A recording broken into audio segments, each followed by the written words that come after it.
My fiancé and I moved in together shortly before we got engaged. Before we did, we discussed how we'd split the housework and bills. 50/50 down the middle with some wiggle room for when the other needs help. When we moved, it was into her parents' 2-story garage that they converted into basically an apartment.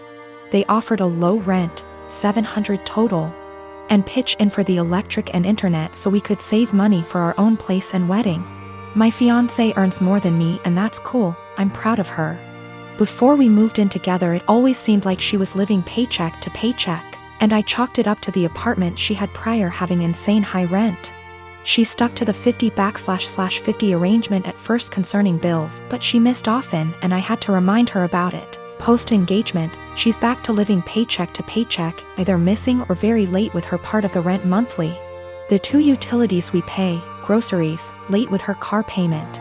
Her parents have talked to me multiple times about rent and I've covered her missing portion to get us caught up. And then try talking to her. It always turns into her saying we should just move if her parents are going to hound us. I told her we're lucky it's her parents because anywhere else would have kicked our asses out. On top of that, I pay my own bills, do about 65% housework, arrange and pay for most of our dates and vacations. Gifts for her, pay most towards our pets. I've suggested a financial coach, but what kicks me is whenever we're around others. She boasts about being the breadwinner since she earns more. Goes on about the stresses of being the main source of income, all the hours she has to work to pay all our bills. I was letting it slide until few days ago we were at a get-together. She and her sister started up again about her being the breadwinner. Her sister said something to the effect of her ex-boyfriend had a hard time being with someone who earned more, and my fiancé went, "Good thing OP doesn't mind me bringing home the pay." I told her just because she earns more doesn't make her the breadwinner when she blows it all on herself and I'm paying most the bills. She's embarrassed now and keeps saying I made her look bad and got her in trouble with her parents, because they want to see what she spends her money on each month, but I don't think I did anything wrong. Last night I was ready to just postpone the engagement, as of this morning after a lot of talking and things coming to light. We are broken up. She insisted we could afford her purchases based off our total incomes. Her parents were under the impression she was also paying off my student loans, my car, my phone, and paying for our vacations. She didn't get evicted from her last apartment, but she was late with her rent often enough that they weren't going to renew her lease. So she didn't suggest us moving to a bigger apartment at her building. Biggest nope, I'm out. The monthly take-home amount she told me was what she earned before wage garnishment kicked in addition to mass debt. She's been doing some online stuff to make up for the money she loses due to that. I got the ring back. I'm what the deaf, nonverbal audio, classify as hard-hearing, HH. Because I can communicate with hearing person without resorting sign languages or notes. I met my boyfriend, Alan, who is deaf about a year ago. I was the only person he could communicate at work with ASL, even though I only could sign basic words. Later, he began to teach me in more advanced ASL and we found out we have so much in common in TV, movies, books, tastes with similar goals and desires in life that we became best friends that evolved into a romantic relationship. We're going strong 9 months now and we're compatible in every area. It's the best and healthiest relationship I ever had and I'm always excited and giddy to see him at work or when we wake up together. He feels the same and we're talking moving each other as soon his lease is up in 3 months from now. 2 months ago, we decided to meet each other parents, which all are hearing. He's their only deaf son. Alan met mine and it went fabulous. Then we met his parents, Irma and Paul. I thought we got along because they were smiling, gushing and laughing, but I'm beginning to believe they were putting their best masks for the sake of their son. One time on a family's birthday parties, Irma said in front of the ladies with me next to her, "It's so impressive you can talk with that speech impediment. I barely can understand you myself." She said as jokingly manner, but no one laughed. Everyone glanced at each other awkwardly and I just stared at her. Then excused myself. At first I wasn't sure if she meant as generational ignorant way like, who's the woman in the relationship? To the gays. I didn't mention to my boyfriend because I was hoping it was only time remark. It wasn't. They made more comments, mostly Irma, about me struggling pronunciation or grammars, using sign language incorrectly and not teaching me the right one like Alan would do. or not having deaf//HH friends, or not going more to deaf community, and so on. It happened so gradual and subtle that I didn't realize they were being insulting to my face, that to this day I still wonder. Most of the time they would make those comments without Alan nearby. I mentioned to Alan few times, and he told me that maybe they were worried I might not understand the deaf culture. He talked to them that saying those things weren't helpful, and he would appreciate if they would shut it up. They didn't. Few weeks ago at barbecue party, Irma and Paul sort of insinuated about my parent for not giving best tool for me, saying it was a shame that my parent didn't put me in deaf school, or letting me to get cochlea implant, or letting me to study abroad in non-deaf university program. They made it sound as if my parent crippled me as person because my social and emotional network didn't consist the right people. This time I got angry and I said what they said was rude. That my parents made lot sacrifice for me, and no one has the right to belittle for their choices about raising me. Alan caught at the end of the conversation, lip reading, and asked me what's going on. Not so surprisingly, Alan's parent threw me under the bus, remarking I was so sensitive after making such innocuous comment. Alan saw I was uncomfortable and asked me if I want to leave. I said yes, and we left. When we got home he asked me what they said to me.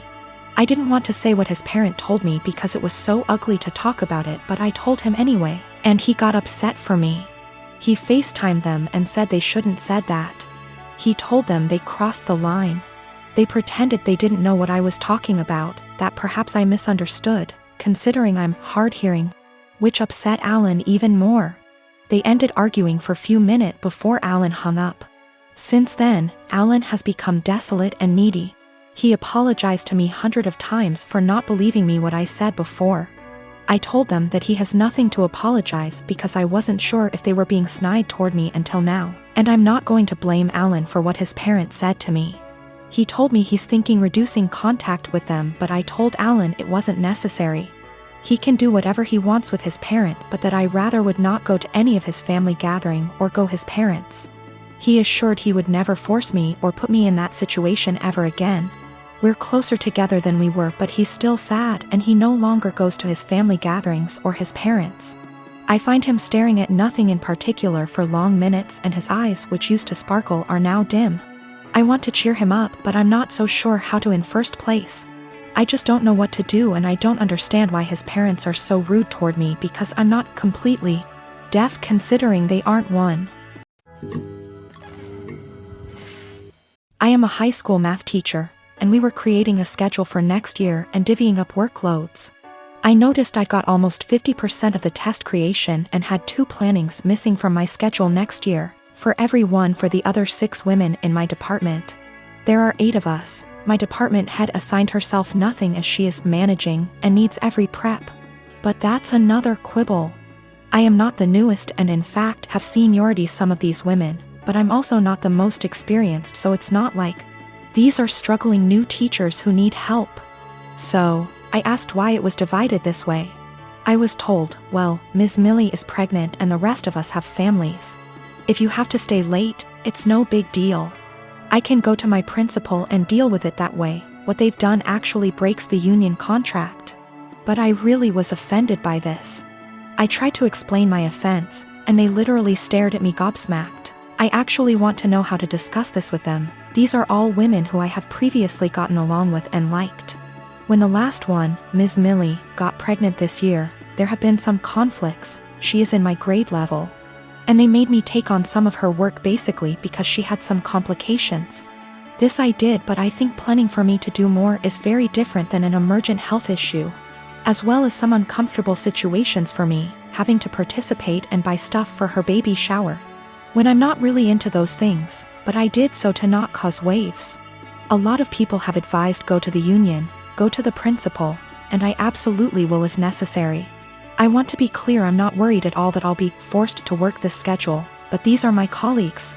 Many have been working with me 5+ years, and we have lots of meetings and times together, where it's helpful to get along. So I do try to get along, like the baby shower thing, and be a good work friend and colleague.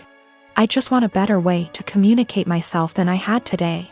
I was entirely shocked and very indignant and just found myself unable to express myself well, and I was hoping for ways to approach that someone with their attitude might understand, because I can't empathize with it at all. Myself and viewing the other side is how I always try to look at problem solving. My fiancé, James, and I have been together for 3 years, planning a wedding for October 2016. A few months before we met, James bought a brand new home in a newer subdivision. We recently refinanced it and added my name. Before me, James dated a woman, Britt, for about 7 months. She's never been to this current house. From what he's told me, they broke up when he decided they weren't as compatible. The breakup was rough, to the point where he and neighbors called the police when she wouldn't leave his front yard and was screaming at 10 p.m. at night. This is all from what he and his sister have told me. I don't have a reason to not believe them. I've only had a few run-ins with Britt. These have been at restaurants or just coincidences out in public. We never spoke up until now. The problem, Britt has bought a house in the same subdivision that we live in. We even share a cul-de-sac. The only reason we found out about this is from a flyer we got welcoming her to the neighborhood. Our subdivision is very community-oriented. James insists he's never told her where he lives and hasn't spoken to her since the night he called the police. We both brushed it off as a coincidence, but lately it's becoming very weird. Here's why. I work for a company that allows me to work from home 3 out of the 5 days. Our home is a ranch and my office window faces the street. I'm not sure what Britt does for a living, but she does not work during the day. From about noon until 3, she spends her time walking up and down our street. When she passes our house, she doesn't take her eyes off of it. It's almost like she can see me in the office. She'll even stop in front of our house and stretch there for about 5 minutes. Every day anyone is at home. It makes me uncomfortable to the point where I have all of our blinds closed during the day. I understand the need for exercise, but she walks for 3 hours just going up and down our street. Another issue is when either James or I are outside with the dog, she'll let her dog outside and it will come sprinting to our yard. This causes her to come and get her dog. Every time she says, "I'm sorry, we're still working on training." James and I are always polite. Normally, I would be okay with this, but James has pointed out that any other time she lets her dog out and we're not outside, she'll immediately correct him before he runs off. She never corrects him when we're outside. We've been getting ding-dong ditched a lot since she's moved in. Something that's never happened in the 4 years that James owned the house. The doorbell will ring around dinner time, between 6 and 8, and by the time anyone gets to the door, no one will be there. It's gotten to the point where our Doberman has picked up the routine and waits by the front door, pacing. The last issue, which I believe might be illegal, is that our mail seems to go missing for a while and then pop back up. What I mean is, Britt will knock on our door and say that she received our mail and is just returning it. This has never happened with the previous owners in her house. We don't have a new mail carrier either. It seems to happen once a week and she'll always bring it on a Friday night. Based on the date on the envelopes, we can tell she's been holding it all week. This has pushed James over the edge because she had our water bill, which resulted in us being 2 days late on the payment. James is neurotic when it comes to paying bills. Every time I have to convince him not to go over and yell at her because we haven't actually caught her taking it out of our mailbox as much as I try to monitor it. She usually gets 2 days worth of mail because those are the days I'm not working from home. The other days I get it right away. I'm not sure what to do at this point. I don't want to piss her off by confronting her, but how can I get her to stop? She's making us nervous and I feel uncomfortable in my own yard most of the time because I know she is watching. I know this sounds strange, but I'm not sure if I can legally do anything about it. I don't have anything against her, it's just becoming an annoyance.